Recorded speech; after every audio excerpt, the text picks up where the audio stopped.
मूर्ति अनावरण कार्यक्रम में विपक्षियों पर जमकर बरसे डिप्टी सीएम।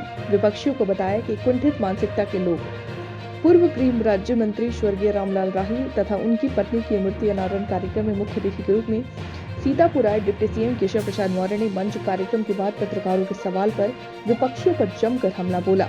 एक सवाल के जवाब में कहा कि वर्ष 2047 तक केंद्र में ही बल्कि प्रदेश में भी भाजपा की अखंड सरकार बनेगी।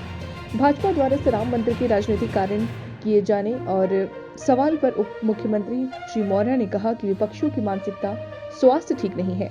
भगवान राम सबके हैं और सबके रहेंगे। इन विपक्षियों की बुद्धि खराब हो चुकी है। भगवान से प्रार्थना करते हैं कि ईश्वर इनको सद्बुद्धि दे। 550 साल के बाद भगवान राम का मंदिर बना है। पूरे देश में खुशी की लहर है, लेकिन विपक्षियों में दुख भरा हुआ है। विपक्षियों का हाजमा खराब है। उन्हें अच्छे चिकित्सकों को सलाह लेकर के दवा लेनी चाहिए।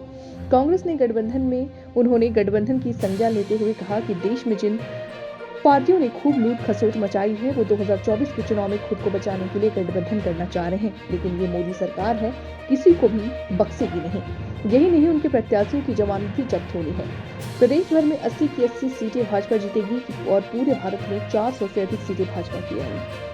उत्तर प्रदेश की 80 की 80 लोकसभा सीटें जीतेंगे और देश में 400 से अधिक सीटें जीतेंगे, यह हमें विश्वास है। और तीसरी बार प्रचंड बहुमत की मोदी सरकार बनाएंगे, इस भरोसे के साथ मैं आप सब बिहार के मंत्री तेज प्रताप यादव ने कहा है कि रामलला बिहार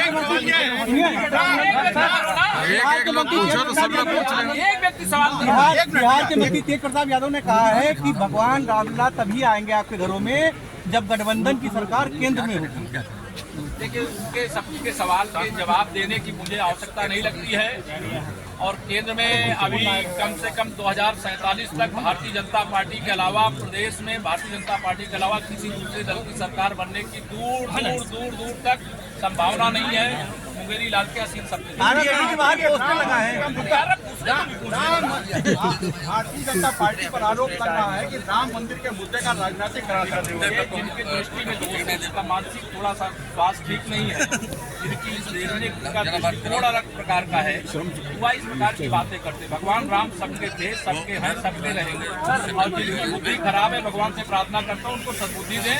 550 साल बाद रामलला का भव्य मंदिर बना है। पूरे देश के अंदर खुशी की लहर है। और कुछ लोग दुखी हैं, कुछ लोगों का हाजमा खराब है, तो अच्छे डॉक्टर से दवा लें। सीटों के बंटवारे की बात कर रहा है। हालांकि जो बीजेपी है वो कह रही है कि इंडिया का गठबंधन ठगी गठबंधन है, इस पर क्या कहेंगे? और इंडी गठबंधन तो ठगबंधन है ही, भ्रष्टाचार के दलदल में डूबे हुए लोगों का गठबंधन है। देश के लिए, गरीब के लिए, किसान के लिए जिनका कोई विजन ही नहीं है, जो 2024 में केवल भ्रष्टाचार के मामलों में अपने को बचाने के लिए चुनाव के मैदान में आना चाह रहे हैं, गठबंधन करना चाह रहे हैं, वह भी जानते हैं कि इस बार उनके प्रत्याशियों की जमानत बचना भी मुश्किल हो जाएगा। उत्तर प्रदेश में तो कहीं कोई दल का कोई प्रत्याशी जीतता दिख ही नहीं रहा है, लेकिन देश में भी 400 पार भारतीय जनता पार्टी करेगी, ऐसा मुझे विश्वास है। धन्यवाद।